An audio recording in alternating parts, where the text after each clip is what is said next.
শেষ মুহূর্তে গিয়ে দীপাকে কফিন থেকে উদ্ধার করলো অবিনাশ। হ্যাঁ বন্ধুরা, আমরা এমনটা দেখতে চলেছি অনুরাগের ছোঁয়া ধারাবাহিকের আগামী পর্বের শুরুতে দেখা যায় কুন্তলা এক ভয়ঙ্কর ষড়যন্ত্র করে দীপাকে ফোন করে একটি গোডাউনে ডেকে পাঠায়।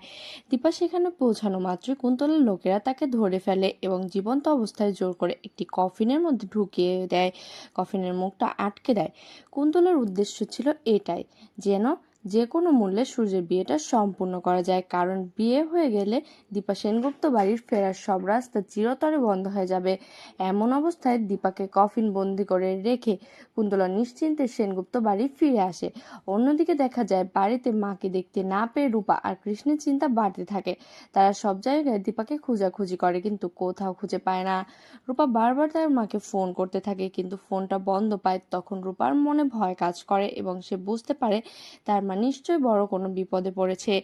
একটু দেরি না করে রূপা তার অবিনাশ আঙ্কেলকে ফোন করে যে আঙ্কেল, মাকে খুঁজে পাচ্ছি না। সে অবিনাশ আঙ্কেলকে সবটা খুলে বলে এবং অনুরোধ করে যেন সে তার মাকে ফোন নাম্বারটা ট্র্যাক করে খুঁজে বের করে। রূপার কথা শুনে অবিনাশ তাৎক্ষণিক কাজে লেগে পড়ে। সে তার এক পুলিশ বন্ধুর সাহায্য নিয়ে দীপাকে ফোনে লাস্ট লোকেশনে খুঁজে বের করে এবং গাড়িটি দ্রুত নিয়ে সেই স্থানে পৌঁছায় এবং দেখতে পারে একটি বড় গোডাউন। ভিতরে প্রবেশ করে অবিনাশ একটি কফিনের মতন কাঠের বাক্স দেখতে পায়। প্রথমে সে দ্বিধায় থাকলেও হঠাৎ বক্সটির ভেতর থেকে দীপার ক্ষীণ চিৎকার শুনতে পায়। অবিনাশ সঙ্গে সঙ্গে বুঝতে পারে যে দীপা ওই বক্সটির ভেতরে বন্দি আছে। আর এক মুহূর্ত সময় নষ্ট না করে অবিনাশ বক্সটি খোলে। সে দেখতে পায় ভেতরে দীপা একটি জালের মধ্যে আটকে পড়ে আছে। এরপর অবিনাশ সেই কফিনের মধ্যে থেকে দীপাকে টেনে তোলে এবং সেই জাল ছিঁড়ে তাকে উদ্ধার করে।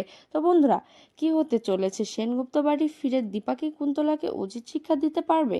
কি মনে হয় আপনাদের? কমেন্টে মতামত জানিয়ে দিন। আর নিয়মিত আপডেট পেতে আমাদের চ্যানেলটি সাবস্ক্রাইব করে আমাদের পাশে থাকুন।